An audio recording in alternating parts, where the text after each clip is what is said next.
philosophy, movements of Stoicism, Existentialism, and others. Written by Philip Rivaldi, Hector Jansen, and Cruz Matthews. Narrated by Doug Greene, Sarah Margrave, and Sarah Owens. Philosophy. Confucius, Aristotle, Lao Tzu, and Zeno. Written by Philip Rivaldi. Narrated by Doug Greene. Chapter 1. Confucius. Confucius, or Kongzi, was a Chinese philosopher who was alive in the 6th century BCE and whose ideas, uttered in the philosophy of Confucianism, have impacted Chinese civilization all the way up to the present day. Confucius has become a bigger-than-life figure, and it is difficult to separate the reality from the myths. He is seen as the very first instructor, and his teachings are usually uttered in short phrases which are open to various interpretations. Chief among his philosophical ideas is the significance of a virtuous life, filial piety, and ancestor worship.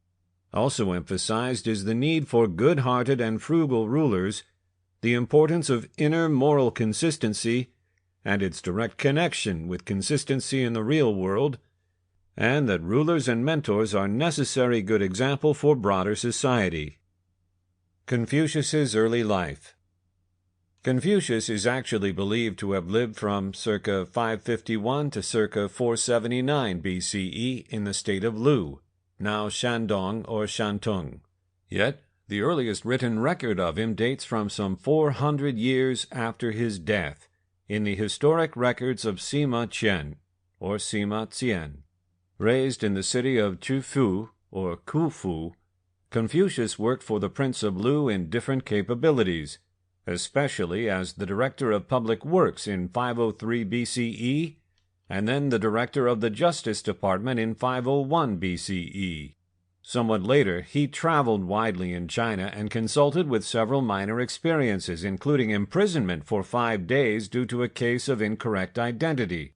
Confucius met the event with normal restraint and was said to have calmly played his stringed instrument until the mistake was discovered.